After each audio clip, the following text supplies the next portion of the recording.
Hello Jain दोस्तों, मैं शुभम आप सभी का स्वागत करता हूं आपके अपने इस यूट्यूब चैनल शुभम क्लासेस में। आज का सेशन आपके लिए पूरे 50 दमदार बेमिसाल प्रश्नों का होने वाला है, जिसके अंदर हम जीके के 15, साइंस के 15, मैथ के 15 और रीजनिंग के 5 दमदार प्रश्न डिस्कस करेंगे।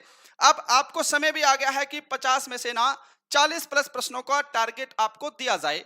और याद रखना कि जो पिछले 3 सालों के पेपर हुए हैं ना, उनका गहन अध्ययन करके आपके लिए मैं पेपर बना के लाया हूं। ये कोई आम पेपर नहीं है, ये आपको सिलेक्शन दिलाने वाला, आपकी तैयारी परखने वाला एक दमदार पेपर है। उम्मीद करूंगा सेशन सभी को हेल्पफुल लगेगा। चलिए अपनी क्लास को स्टार्ट करते हैं जी। और आगे बढ़ने से पहले भाई, कल आप लोगों ने मेरा वीडियो देख लिया है कि मॉक टेस्ट को कैसे अटेम्प्ट करना है, कैसे सारी चीजें आपको डिस्कस करनी है, वो चीज ध्यान रखिएगा। और दूसरी चीज, बहुत सारे बच्चों के कॉल आ रहे थे कि गुरुजी मॉक टेस्ट का प्राइस 99 है, थोड़ा सा कम कर दीजिए कि हम लोग भी परचेस कर पाए और आखिरी के समय में हम लोग तैयारी को और स्ट्रॉन्ग कर पाए। तो आप सभी की डिमांड पर, जो आप सभी मुझसे इतना प्यार करते हो भाई, हमारे कंटेंट को चाहते हो, क्योंकि डिमांड में है इसलिए आप सभी डिमांड भी कर रहे हैं। आप सभी के लिए ना हमारे जो 30 दमदार पेपर थे, उनका प्राइस केवल 2 दिन के लिए 79 कर दिया है भाई। अब प्रतीक्षा मत करना, इंतजार मत करना एग्जाम आने का। एग्जाम आने तक ये 30 पेपर एग्जाम जैसे देकर देख लो कि आपकी तैयारी किस लेवल पर है। 2 दिन के लिए ऑफर है 79 का। मेरे भाई आपसे बात कर रहा हूं, परचेस करके अपनी तैयारी को मजबूत करिएगा। शुभम क्लासेस एप्लीकेशन डाउनलोड करना है, टेस्ट सीरीज पे क्लिक करना है और आप लोग अपना पेमेंट कर दीजिएगा। टेस्ट सीरीज चालू हो जाएगी आपकी। फिर भी अगर किसी को समस्या आ रही है तो सबसे नीचे आपको ऑप्शन आएगा जी माई कोर्स का। एप्लीकेशन खोलने के बाद माई कोर्स पे क्लिक करके आप लोग अगर टेस्ट पर क्लिक कर देंगे तो जो भी आपने परचेस किए हैं टेस्ट, वो यहां पर सारे शो हो जाएंगे। और अगर आप लोगों ने मेरी ई बुक परचेस की है तो आप लोग माई कोर्स पे क्लिक करके कोर्स पे क्लिक करना, यहां से आपको ई बुक दिख जाएगी।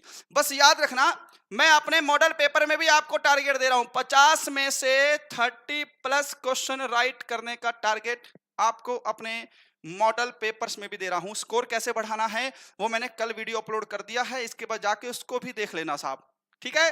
टेंशन खत्म हो गई सभी की, परचेस करिए, तैयारी को मजबूत करिए भाई। और ई बुक अभी भी 79 के अवेलेबल है। जिसने अभी तक स्ट्रेटेजी के पॉलिटी, हिस्ट्री, ज्योग्राफी नहीं ली है, आखिरी के समय में भी पढ़ लेना, बहुत सारी चीजें आपके पास फंस जाएंगी साहब।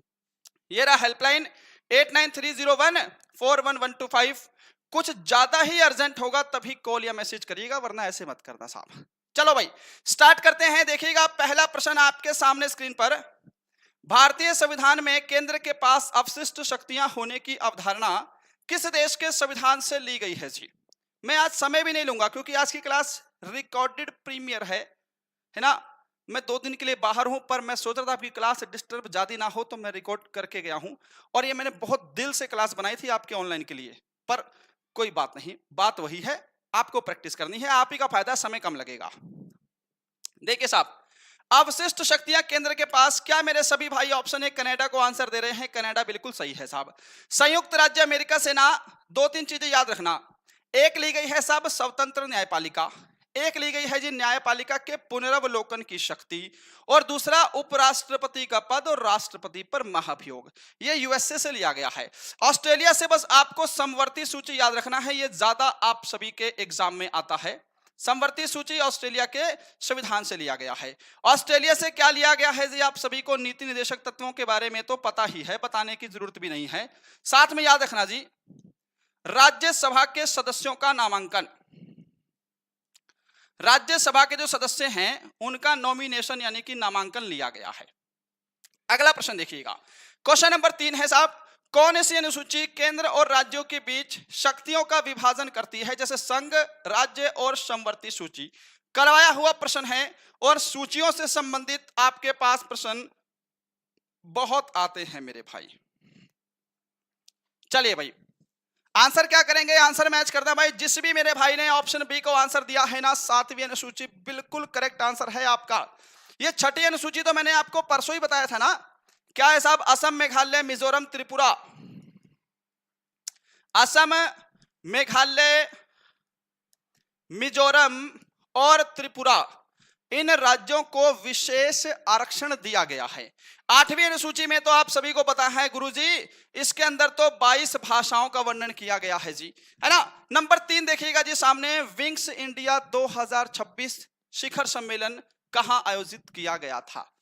जितने भी सम्मेलन है ना, मैं करंट अफेयर की क्लास भी लूंगा आपकी एग्जाम से पहले एक पूरी कंप्लीट, उसके अंदर मैं सारे सम्मेलन आपको करवाने की कोशिश करूंगा, है ना, क्योंकि यहां से पिछली बार भी प्रश्न आए थे। आंसर मैच करिए मेरे भाई। विंग्स इंडिया 2026 शिखर सम्मेलन कहां हुआ है? आप सभी ऑप्शन डी हैदराबाद को आंसर देंगे। हैदराबाद में आयोजित किया गया है। क्लियर है भाई? चलो आगे बढ़ते हैं।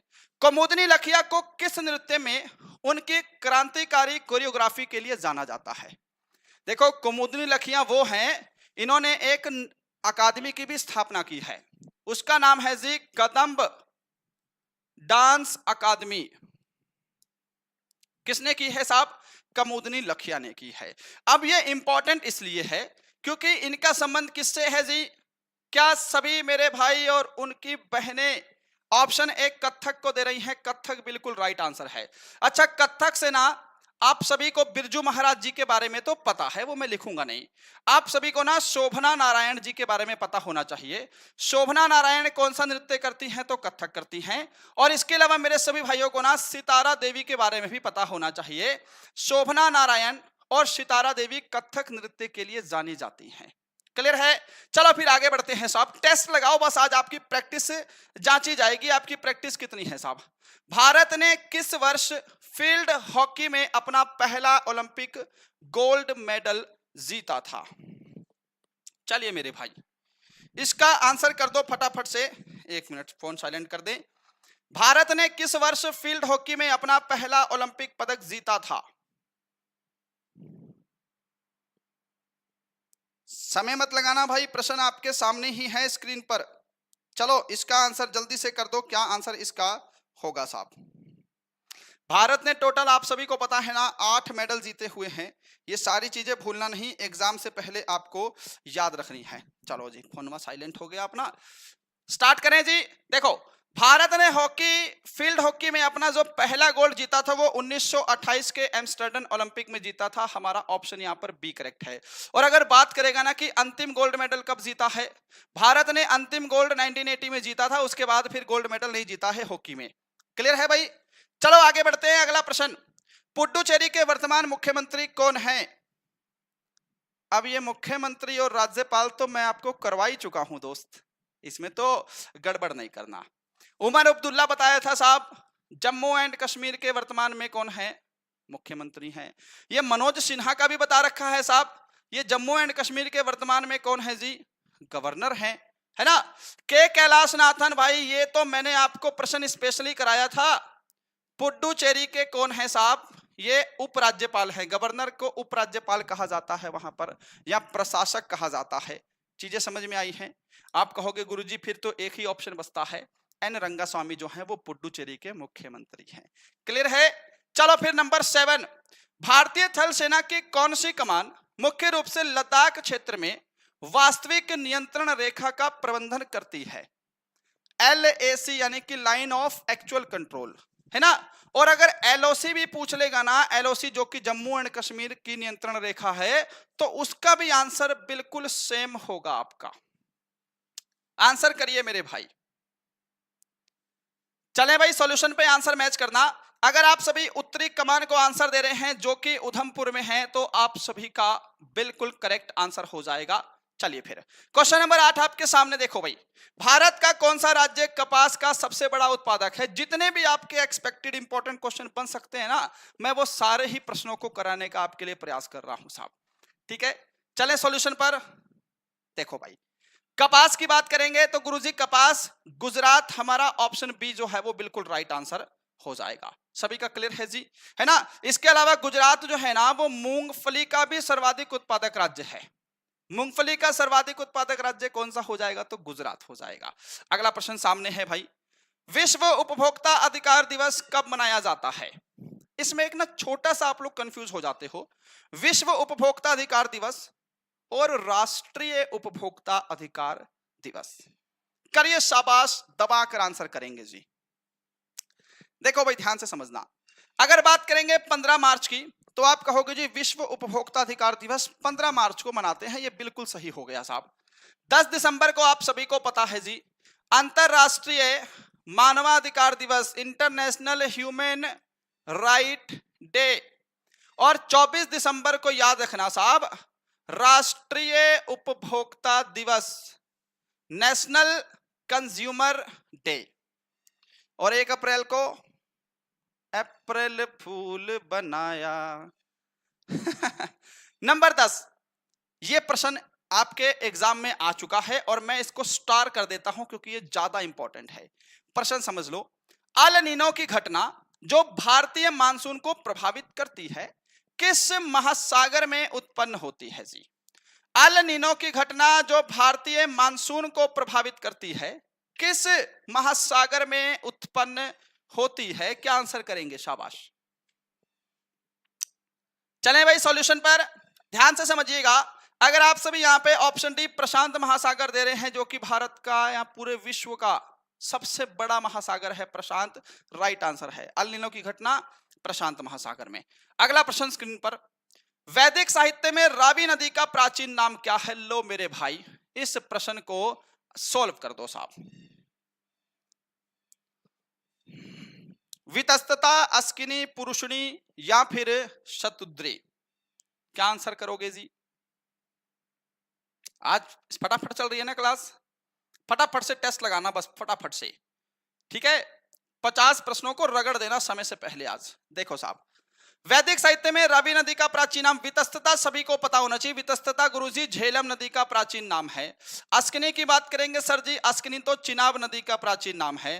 पुरुषनी की बात करेंगे तो ये रावी नदी का प्राचीन नाम है। शतुद्री जो है वो सतलुज नदी का प्राचीन नाम है साहब। एक इंपॉर्टेंट रह गया है इसमें, अगर विपाशा की बात करेगा ना, विपाशा, विपाशा बासु नहीं, विपाशा, तो विपाशा जो है ये ब्यास नदी का प्राचीन नाम हुआ करता था। हमसे रावी बोला है तो हम लोग पुरुषनी को आंसर यहां पर कर देंगे, ठीक है। चलो फिर अगला प्रश्न, शाबाश। मेहरौली जो कि दिल्ली का प्रसिद्ध लौह स्तंभ है वो किस प्रमुख शासक से संबंधित है? लो मेरे भाई, दिल्ली के मेहरौली में स्थित लौह स्तंभ का संबंध किस शासक से है? क्या आंसर करोगे? सॉल्यूशन पे चलें। अगर मेरे सभी भाई ने ऑप्शन यहां पर ए को दिया है जी चंद्रगुप्त सेकंड, बिल्कुल राइट आंसर हो जाएगा। क्वेश्चन नंबर 13 है, 2026 के लिए निर्धारित 48वें आसियान शिखर सम्मेलन के लिए किस देश को आधिकारिक अध्यक्ष और मेजबान देश के रूप में नामित किया गया है? बताइए साहब।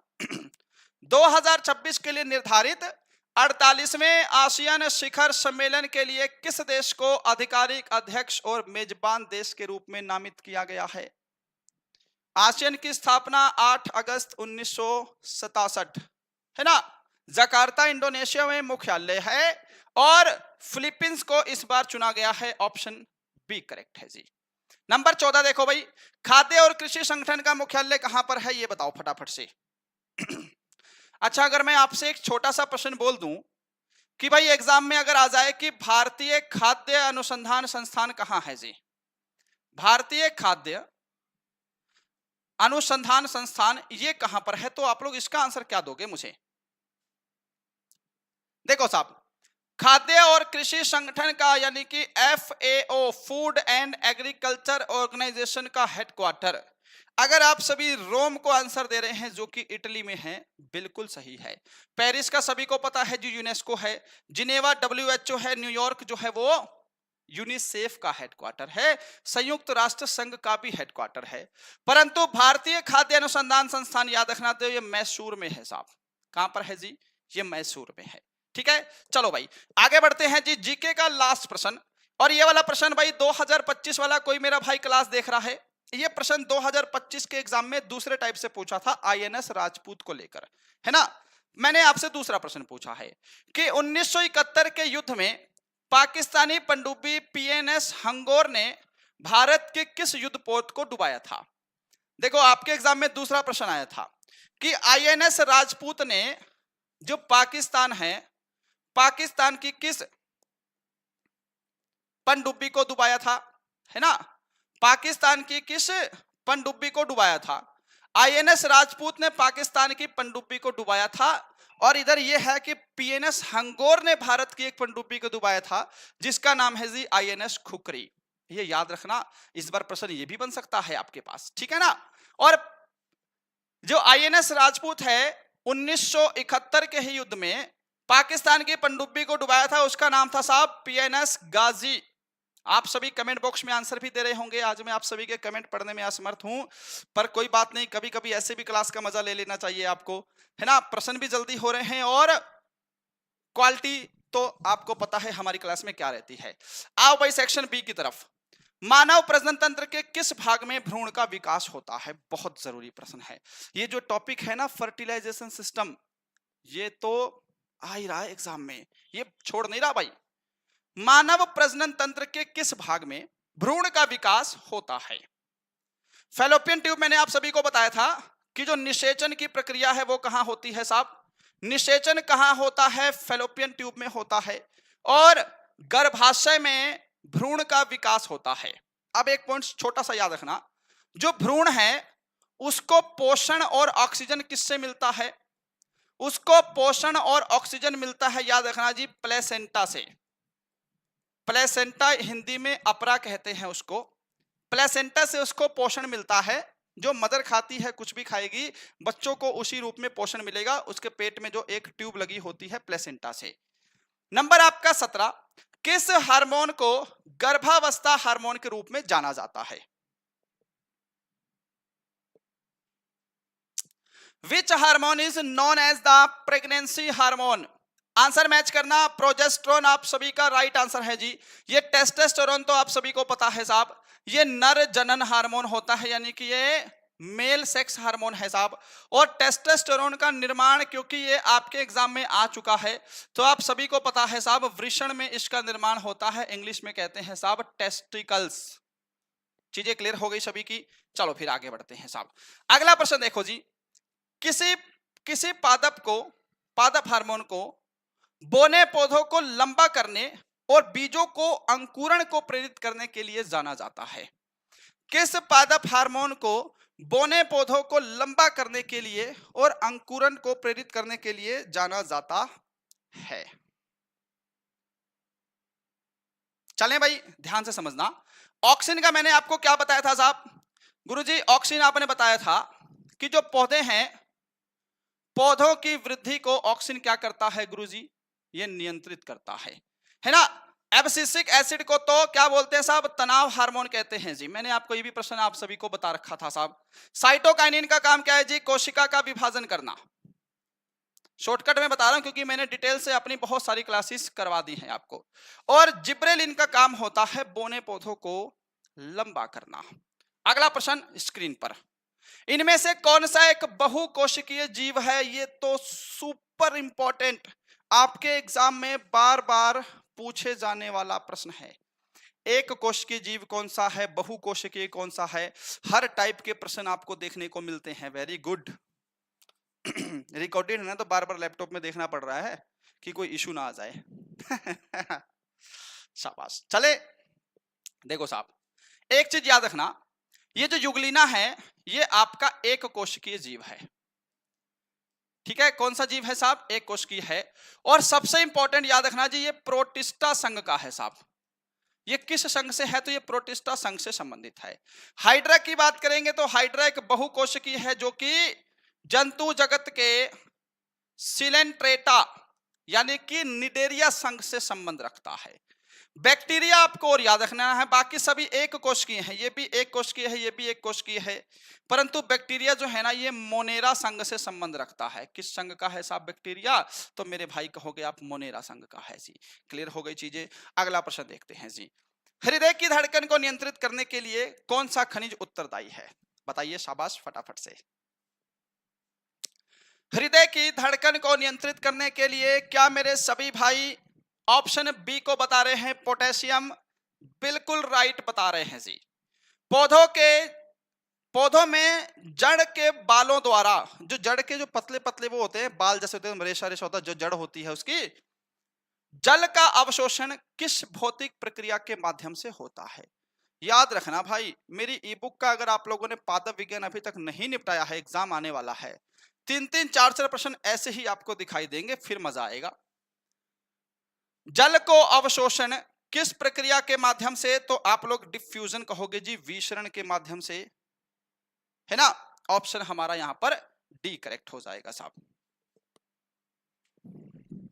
एक मिनट रुक जाओ, ये प्रश्न पे थोड़ा सा डाउट है, मैं इसका एक बार फैक्ट चेकआउट कर लूं, है ना, क्योंकि ये प्रश्न मैंने पहले भी कराया है। हाँ, मुझे पता था कि इस पे डाउट है यार थोड़ा सा। विसरण तो गैसों से रिलेट करता है, ठीक है, विसरण और प्रासरण में कंफ्यूजन था, गलती के लिए माफी। ऑप्शन सी मैच करना भाई, परासरण बिल्कुल राइट आंसर है जी। पौधों में जड़ के बालों द्वारा जल का अवशोषण जो है वो परासरण विधि द्वारा होता है। नंबर 22 देखो जी, सिंदूर का रासायनिक नाम क्या है? What is the chemical name of vermilion, यानी कि सिंदूर। क्या आंसर आप लोग करोगे? और इसका जो सूत्र है ना, वो आप सभी को कमेंट बॉक्स में बताना है कि सिंदूर का फॉर्मूला क्या है। रासायनिक नाम तो आप लोग बता दोगे जी, मर्क्यूरिक सल्फाइड हो जाएगा। पोटेशियम नाइट्रेट क्या होता है गुरुजी? KNO3 आपने बताया था साहब। इसको शोरा भी कहा जाता है। इसको क्या कहते हैं साहब? शोरा कहते हैं। उर्वरकों में होता है और विस्फोटक पदार्थ बनाने में इस्तेमाल होता है। अगला प्रश्न, मानव शरीर का ब्लड बैंक किसे कहा जाता है? करो भाई। हाँ जी, अस्थि मज्जा क्या है साहब? अस्थि मज्जा में तो RBC का जन्म होता है ना। रेड ब्लड सेल का जन्म कहां होता है? बोन मैरो, यानी कि अस्थि मज्जा में होता है। और मानव शरीर का ब्लड बैंक जो कहा जाता है वो स्प्लीन यानी कि प्लीहा को कहते हैं, याद रखिएगा। नंबर 24, पानी के नीचे की वस्तु की दूरी मापने के लिए किन तरंगों का उपयोग किया जाता है? इसका बताओ, शाबाश। पानी के नीचे की वस्तुओं की दूरी मापने के लिए किन तरंगों का उपयोग करते हैं? ये तो आसान है भाई, पहले भी कराया है। देखो, सोनार का प्रयोग किया जाता है, साउंड नेविगेशन एंड रेंजिंग, सोनार का प्रयोग करते हैं साहब, है ना। और अल्ट्रासोनिक तरंगों का उपयोग किया जाता है जी, याद रखना। ऑप्शन हमारा ए करेक्ट हो जाएगा साहब। क्लियर हो गई चीजें जी? चले आगे, चलो साहब। अगला प्रश्न है नंबर 25, मनुष्य के शरीर में पसलियां कितने जोड़े पाए जाते हैं? जो हमारे शरीर में पसलियां होती हैं उनके कितने पेयर्स होते हैं? ठीक है भाई, अगर टोटल बोलेगा आपको, टोटल कितनी पसलियां पाई जाती हैं, तो आप कहोगे जी 24। पेयर्स की बात करेगा तो ऑब्वियसली सी बात है, हाफ हो जाएगा, टोटल 12 जोड़ी पाए जाते हैं। अगला प्रश्न, मिर्च में तीखापन किस रासायनिक यौगिक की उपस्थिति के कारण होता है? जल्दी जल्दी आंसर करो भाई फटाफट से। The pungency in chili peppers is due to the presence of which chemical compound? Carotene तो नहीं याद रखना है जी। गाजर का नारंगी रंग बीटा कैरोटीन के कारण, और दूध का पीला रंग होता है। लाइकोपिन टमाटर का लाल रंग है, यह भी आपको करवाया है। आप ऑप्शन सी को आंसर देना, कैप्सेसाइन की वजह से मिर्च में तीखापन होता है। ऑप्शन सी राइट है मेरे भाई। अगला प्रश्न देखो भाई, लवणीय मृदा या दलदली तटीय क्षेत्रों में उगने वाले पौधों को क्या कहते हैं? यह प्रश्न इंपॉर्टेंट है भाई, अगर एग्जाम में आ जाए भी, रेगिस्तान में उगने वाले पौधों को क्या कहते हैं? कैक्टस किस प्रकार के पौधे का उदाहरण है? तो देखो, ये जो जीरोफाइटा है ना, ये रेगिस्तान में उगने वाले पौधे होते हैं साहब, ठीक है। मरुदभिद की वजह कभी कभी जीरोफाइटा हिंदी में भी लिखा आ जाता है, क्लियर है। और लवणीय मृदा वाले जो पौधे होते हैं उनको बोलते हैं साहब हेलोफाइट्स, हिंदी में लवणोद्भिद भी बोलते हैं साहब। अगला प्रश्न, गन मेटल नामक मिश्र धातु के मुख्य घटक से कौन कौन सी धातु इस्तेमाल हो रही है? गन मेटल किन धातुओं का मिश्रण है? कमेंट करो फटाफट।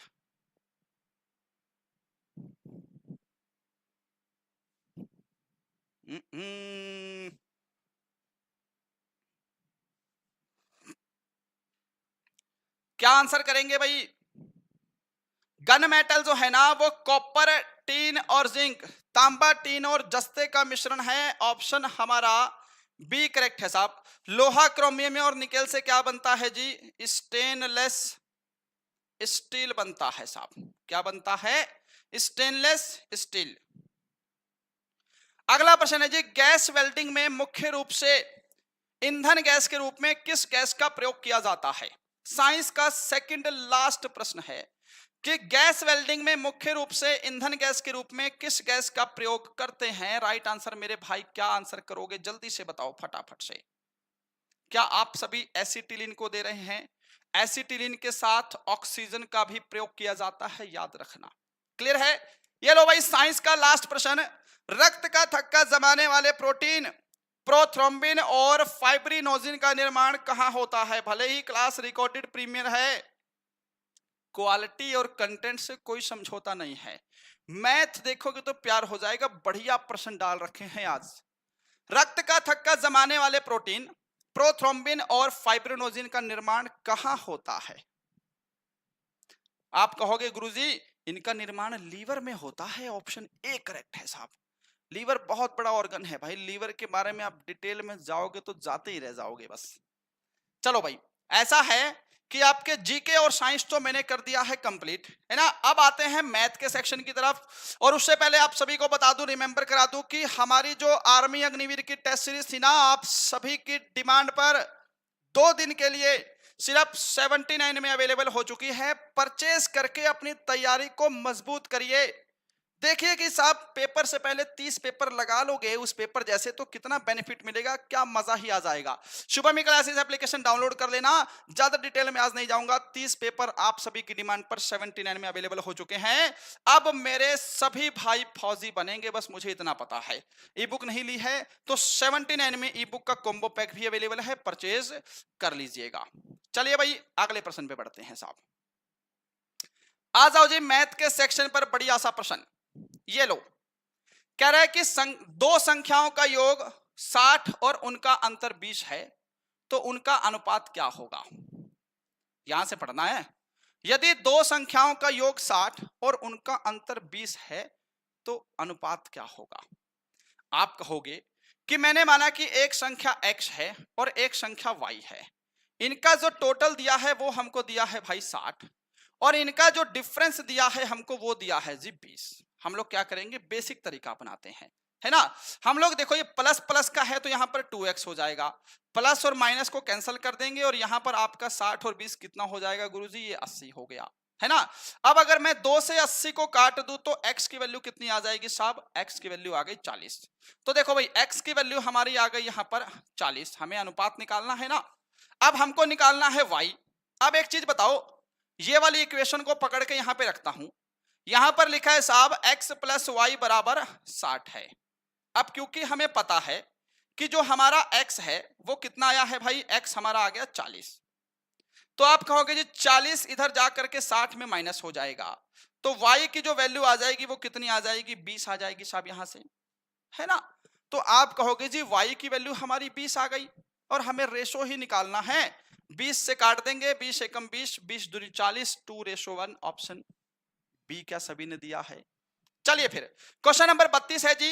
यदि m/n 5/4 है तो n का मान m का कितना प्रतिशत है? सिर्फ आपके एग्जाम के पैटर्न के हिसाब से मैथ का यही लेवल आ रहा है, यही करवाएंगे आपको। अभी तो मिक्स प्रश्न बहुत सारे बचे हैं, देख लेना। देखो साहब, हमको पता है कि m/n दिया है 5/4। अब n का मान यानी कि 4 जो है वो m का यानी कि 5 का कितना प्रतिशत है? प्रतिशत के लिए गुणा 100 लगा दो, बस। 5 से काटेंगे, ये 20 बार में कट गया और आप कह दोगे गुरुजी क्या 80% सही आंसर है? ऑप्शन ए बिल्कुल करेक्ट है मेरे दोस्त। अगला प्रश्न देखो इसी बात पर। कह रहा है कि मान ज्ञात करिए, आपको ये संख्या दे रखी है, ठीक है। मैं इसको अच्छे से लिख देता हूं। यहां पर लिखा है साहब 7.83 इंटू 7.83 माइनस 1.17 इंटू 1.17, और ये डिवाइड में क्या दे रखा है जी? 6.66 दिया है। अब एक चीज मेरे भाई आपको समझ में आया, जब आर्मी का 2023 का एग्जाम चल रहा था ना, तो ये प्रश्न बहुत आ रहा था एग्जाम में।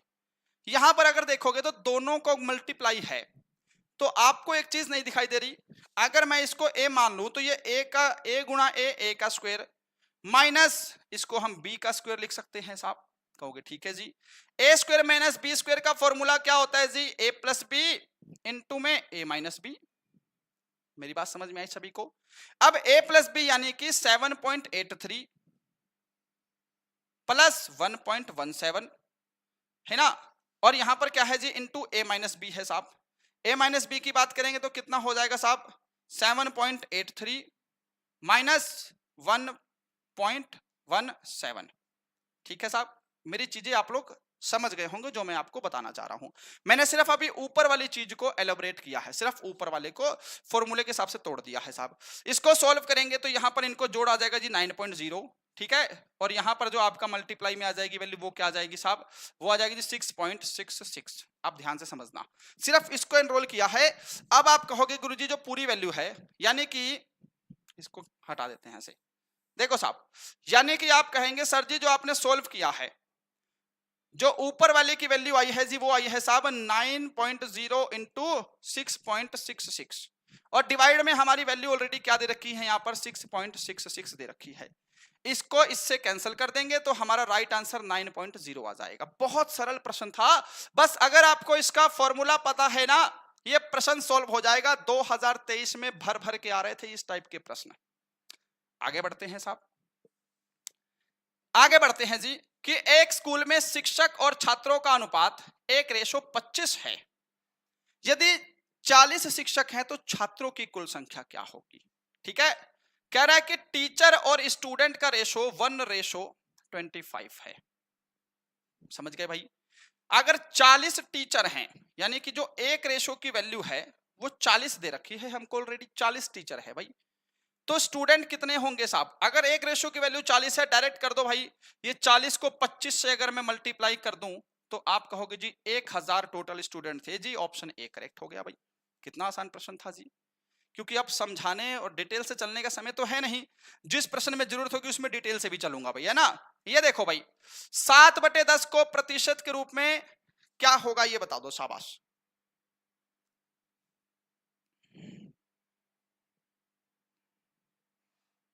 चले भाई, देखो जी, आप कहोगे जी 7/10 इंटू 100 कर देंगे। किसी भी भिन्न को प्रतिशत में बदलने के लिए 100 से मल्टीप्लाई करते हैं, सिंपल फैक्ट है बस, है ना। 0 से 0 काट दोगे, सभी का आंसर कहोगे गुरुजी ये तो 70% आ गया, ऑप्शन बी वाला। किसी का कोई डाउट भाई।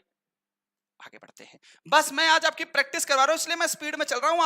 आज मैं बहुत स्पीड में चल रहा हूं, पर मुझे पता है कि आप लोग मेरे से पहले आंसर दे रहे होंगे आज। देखो भाई, कह रहा है कि 5 बैग और 2 बोतलों का कुल मूल्य 1500 है। यदि एक बोतल का मूल्य 250 है तो 5 बैग का मूल्य क्या होगा। कितना सरल है भाई, 5 बैग प्लस 2 बोतल टोटल 1500 रुपए की हो रही है साहब, परंतु एक बोतल जो है वो कितने की है जी 250 की है, और यहां पर 2 बोतलों का प्रयोग हुआ है। इसका मतलब आप कहोगे गुरुजी 2 बोतल की बात करेंगे तो 250 गुणा 2 कर देंगे तो 2 बोतलों का मूल्य 500 रुपए आ गया भाई। यहां पर इतना समझ गए आप, तो मैं इधर आ जा रहा हूं अब, है ना। अब देखो साहब, इतना समझ गए, इधर आता हूं जी।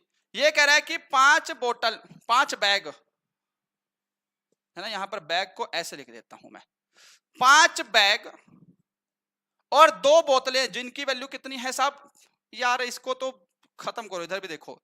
अगर 2 बोतलों की वैल्यू 500 रुपए है तो मैं अगर 1500 में से 500 घटा दूं तो आप सीधा कहोगे कि जो 5 बैग हैं, अगर हम इस 1500 में से ये बोतलों की कीमत घटा दें तो 1000 रुपए जो आपका राइट आंसर आएगा वो 5 बैग की वैल्यू आ जाएगी। उतना कहां जाना इतने लंबे पे, समझ गए बस। चलो भाई, अगला प्रश्न देखो साहब, कह रहा है कि एक लड़का अपने स्कूल की आधी दूरी 4 किलोमीटर प्रति घंटे की गति से और शेष आधी दूरी 6 किलोमीटर प्रति घंटे गति से तय करता है।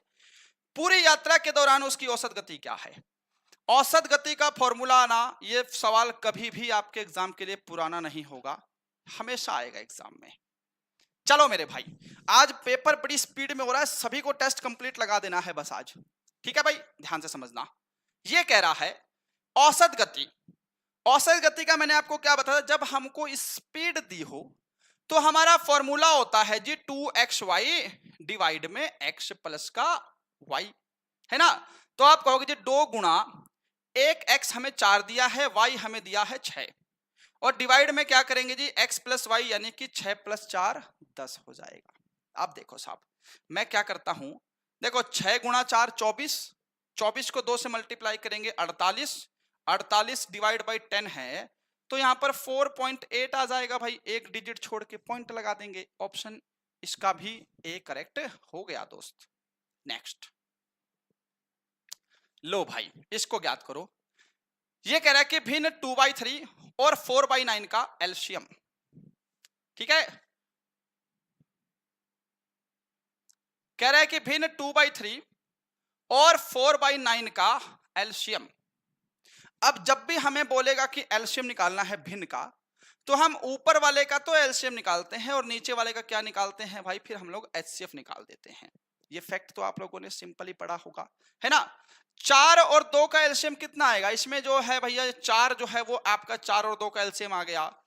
3 और 9 का एलसीएम कितना आएगा, आप कहोगे जी 3 और 9 का एलसीएम 3 आ जाएगा। बस सीधी सी बात है, 4/3 आपका राइट आंसर हो जाएगा यहाँ पर, क्योंकि हमें एलसीएम निकालना था, ऊपर वाले का एलसीएम और नीचे वाले का एचसीएफ। इतना तो निकाल ही लोगे, कोई दिक्कत नहीं है। चलो शाबाश। क्वेश्चन नंबर 39 आपके सामने। इस प्रश्न को थोड़ा सा ध्यान से समझना है, तो आसान पर टैकल करना पड़ेगा कि यदि 4 वर्षों का साधारण ब्याज मूलधन के 40% के बराबर है तो ब्याज की वार्षिक दर क्या होगी। अब हमें संख्या नहीं पता कि कितना मूलधन है, तो हम कह देते हैं कि जो हमारा मूलधन है मेरे भाई, वो हमारा 100 है। आप कुछ भी ले लेना, कोई फर्क नहीं पड़ेगा, है ना। मैंने माना कि जो मूलधन है वो 100 है। 100 इसलिए लिया है कि कैलकुलेशन आसान हो जाएगी। अब इसका मतलब जो हमारा ये साधारण ब्याज होगा वो मूलधन का 40% होगा। 100 का 40% कितना होता है, आप कहोगे गुरुजी 40 है तो हमारा साधारण ब्याज 40 आ गया। यहां से बस इतना क्लियर हो गया आप लोग का, तो मुझे लग रहा है प्रश्न हो गया। अब ब्याज की दर निकालनी है, यानी कि रेट ऑफ इंटरेस्ट निकालना है। फॉर्मूला लगाओगे गुरुजी सिंपल इंटरेस्ट इनटू 100 और डिवाइड में क्या करेंगे हम लोग, हाँ जी, प्रिंसिपल इनटू टाइम। ठीक है, सिंपल इंटरेस्ट हमारा कितना आया है जी, यहां से 40 आया है, तो आप 40 गुना 100 कर दोगे। प्रिंसिपल हमने 100 माना हुआ था और टाइम हमारा 4 वर्ष का है। बस हो गया, यहां से ये 100 से हमारा 100 कट गया, 4 से 40 को काटेंगे तो यहां पर 10%। ऑप्शन सी करेक्ट आंसर हो गया भाई। बताओ, समझ गए। चलो फिर आगे बढ़ते हैं। नंबर 40, दो संख्याओं का एचसीएफ और एलसीएम क्रमशः 12 और 924 है। अगर एक संख्या 132 है तो दूसरी संख्या ज्ञात करो। यह भी प्रश्न आपके एग्जाम का फेवरेट है, घुमा फिरा करके पूछता ही पूछता है ना।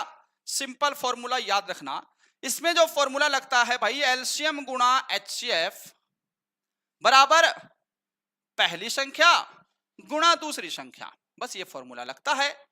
एलसीएम कितना दिया है जी हमको, 924 दिया है सर। एचसीएफ कितना दिया है हमको, 12 दिया है जी, बराबर एक संख्या 132 दे रखी है और दूसरी संख्या हमको यहां पर निकालनी है। तो जब भी संख्याएं ऐसे बराबर में हो, हम क्या करते हैं सर, डिवाइड करते हैं, है ना। देखो साहब, पहले 12 से काट दूं, 12 से अगर मैं 132 को काटूंगा तो ये 11 बार में कट गया, 12 एकम 12 और 12 एकम 12। 11 से 924 कट जाएगा जी, 11 8 88, 11 चौक 44। तो यहां से आप कहोगे जी दूसरी संख्या 84 आ जाएगी, ऑप्शन ए वाली। सभी का क्लियर है, मेरे से पहले सॉल्व कर दिया ना आप लोगों ने। चलो, क्योंकि अब बहुत ज्यादा समझाने का भी समय नहीं है और बहुत वैसे प्रश्न भी नहीं कि मैं आपको समझा करके आपका टाइम वेस्ट करूं। आप बस प्रैक्टिस करो, आज प्रैक्टिस। 15% की छूट देने के बाद एक वस्तु 680 रुपए में बेची जाती है, वस्तु का अंकित मूल्य बता दो। देखो सिंपल फॉर्मूला ना आप सीपी वाला भी लगा सकते हैं।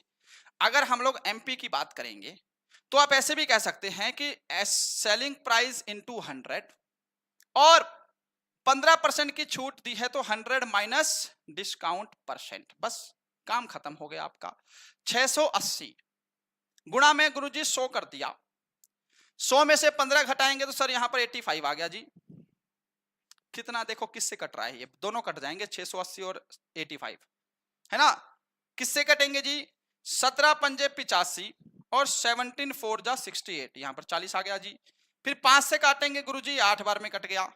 अब 8 को 100 से मल्टीप्लाई करेंगे तो यहां पर 800 रुपए वस्तु का अंकित मूल्य था साहब।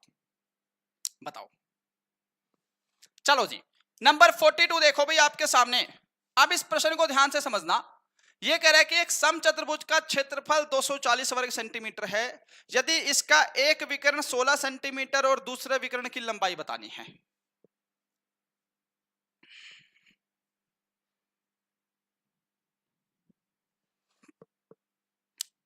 चलें सॉल्यूशन पर। देखो साहब, अगर मैं आपको समचतुर्भुज के क्षेत्रफल की बात करूं और हमको विकर्ण दिया हो, तो इसका फॉर्मूला होता है जी 1/2 इंटू पहला विकर्ण गुना दूसरा विकर्ण, डायगोनल 1 इंटू डायगोनल 2।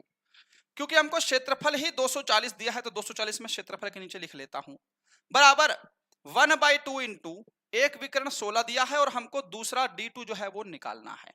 बस हो गया। अब आप 2 से ये 16 को भाग करोगे तो 8 बार में चला जाएगा।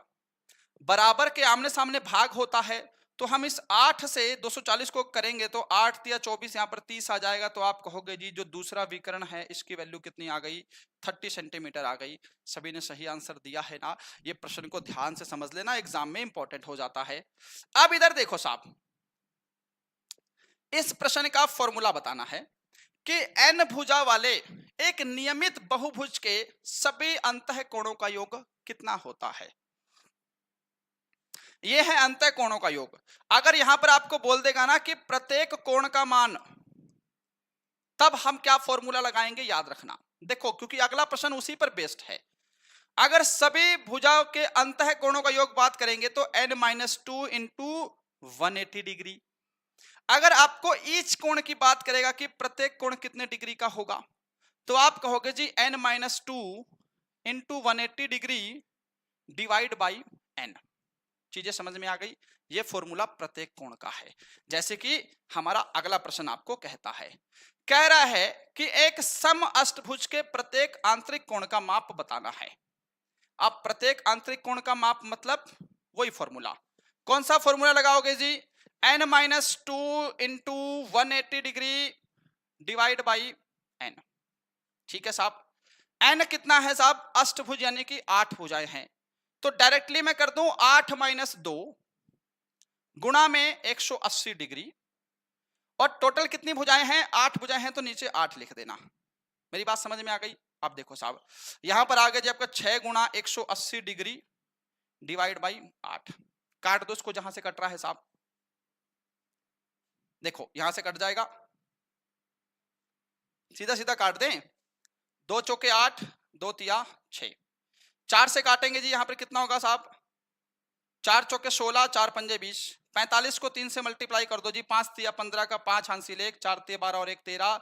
135 डिग्री जो है ऑप्शन डी आपका राइट है। बस अगर आपको फॉर्मूला पता है ना तो आपका प्रश्न हो जाएगा। आ गए भाई मैथ के आज आखिरी प्रश्न पर। आज क्लास बहुत स्पीड में कर रहा हूं क्योंकि रिकॉर्डेड है, मैं आज कमेंट पढ़ नहीं रहा हूं आप सभी के, परंतु मैंने कंटेंट और क्वालिटी में कोई समझौता नहीं किया है। 45 60 का कितना परसेंट है, 45 is the with percent of 60। कैसे करोगे, 45 किसका, 60 का कितना प्रतिशत है, उसके लिए 100 से गुणा कर दो बस, है ना। ये 0 से गुरुजी 0 काट दिया हमने। आप कैसे काटेंगे, 3 दूनी 6 और 3 से ये 15 पे कट गया। 2 से काटेंगे तो ये 5 पे कट गया जी। 15 को 5 से मल्टीप्लाई करेंगे तो आप कहोगे जी 75% आ गया। ठीक है भाई। चलो फिर इसी बात पे रीजनिंग के आखिरी के 5 परंतु दमदार प्रश्न, श्रृंखला को सही विकल्प चुने। यह बताओ भी प्रश्न चिन्ह के स्थान पर क्या आएगा, इसमें क्या लॉजिक आपका फॉलो हो रहा है। थोड़ा सा दिमाग लगाना है, बस थोड़ा सा, प्रश्न हो जाएगा बस।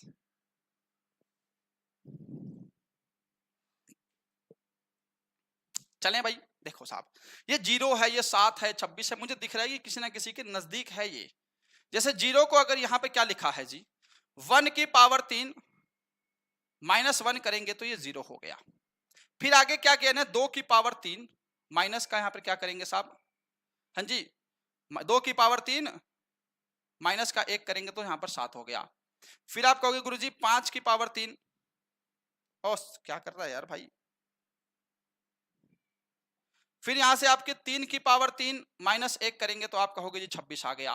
फिर 4 की पावर 3 -1, 5 की पावर 3 -1, कहोगे सर जी आगे हमारा 6 की पावर 3 और -1 आ जाएगा। 6 की पावर 3 216 और माइनस का 1 करेंगे तो 215। ये प्रश्न करवाने का मतलब यही है कि आपकी प्रैक्टिस हो जाए, आपको पता लगता रहे कि लॉजिक का पूछता है एग्जाम में। नहीं तो ऐसे तो आप गुणा भाग में फंसे रह जाओगे। जैसे अगला प्रश्न देखो भाई, इसमें बताओ क्या लॉजिक लगाओगे आप लोग। लो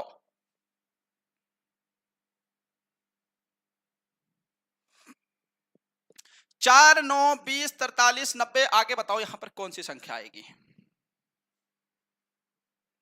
करो आंसर फटाफट से करो। देखो भाई ध्यान से समझना, मेरे सभी भाई ध्यान से समझना। ये क्या कह रहा है जी? 4, 9। यहां पर देखना भाई, आप पहले डिफरेंस चेक करोगे तो संख्या एकदम डबल डबल में बढ़ रही हैं, कुछ डबल के आसपास का आंकड़ा दिखाई दे रहा है ना? यानी कि यहां पर इसने 4 का डबल करेंगे तो 8 होगा, परंतु यहां पे 9 है, यानी कि इसने क्या पता प्लस का 1 करके 9 बना दिया हो। फिर यहां पर अगर मैं 9 का डबल करूंगा तो 18 हो जाएगा जी। इसका मतलब यहां पर फिर प्लस का 2 हुआ है तो आपका 20 हो गया साहब। यानी कि फिर अगर मैं 20 को 2 से गुणा कर रहा हूं और यहां पर 3 जोड़ दूं तो 43 हो रहा है ना? और ऐसे ही अगर मैं इस 43 को 2 से गुणा करके 4 जोड़ दूं तो आप कहोगे सर जी ये 90 हो गया। मतलब आपका क्या बन रहा है भाई? देखो गुणा 2 तो सभी में कॉमन है, +1, +2, +3, +4, यहां पर सर जी +5 आ जाएगा। यानी कि 90 को 2 से गुणा करके प्लस का 5 कर देंगे तो 185 आपका ऑप्शन सी वाला राइट आंसर है। आंसर देते रहना भाई बस फटाफट से। चलो अगला प्रश्न देखो, एक और दमदार और ट्रिपल टाइप कोडिंग डिकोडिंग आ गई आपके सामने। करो इसका आंसर क्या है भाई? 3 ही ऑप्शन है, पता नहीं ये ऑप्शन ठीक है या नहीं है, देखना पड़ेगा, है ना? चलो इन तीनों में से ही कोई एक आंसर आएगा हमारा, ये तो कंफर्म है।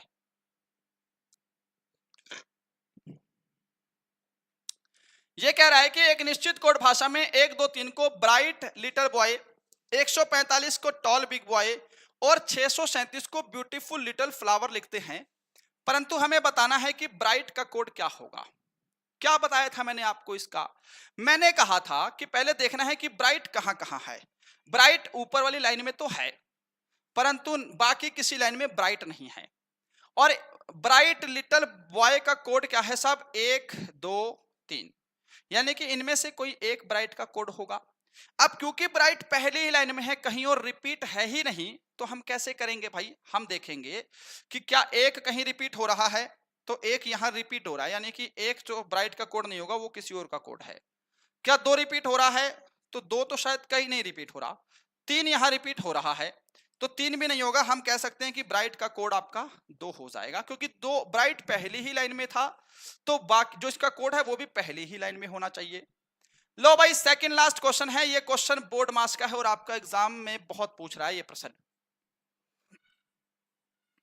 बताइए मेरे भाई, बोर्ड मास कह रहा है कि प्लस और माइनस को आपस में बदलना है और सोल्व करना है।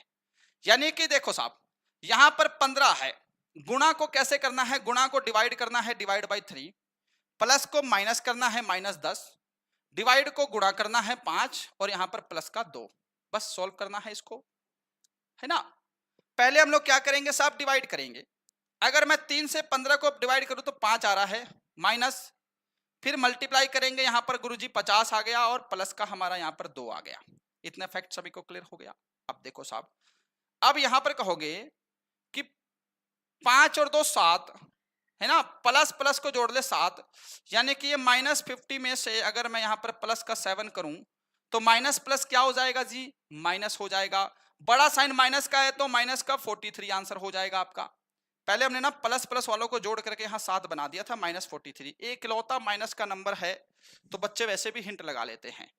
आज का लास्ट प्रश्न है भाई, इस प्रश्न को कर दो सोल्व और फिर सेशन को करते हैं समाप्त। आज रिकॉर्डेड क्लास थी, इसके लिए माफी चाहूंगा, कुछ बहुत ही अर्जेंट है, वो आपको बहुत जल्दी बताएंगे, ठीक है? अभी के लिए तो ये यहाँ पर देखो, पर कंटेंट क्वालिटी में कोई कमी नहीं है। मुझे अपना स्टैंडर्ड, मुझे अपना लेवल पता है कि मेरा लेवल क्या है। ऐरा गैरा प्रश्न नहीं करा के निकलते कभी भी।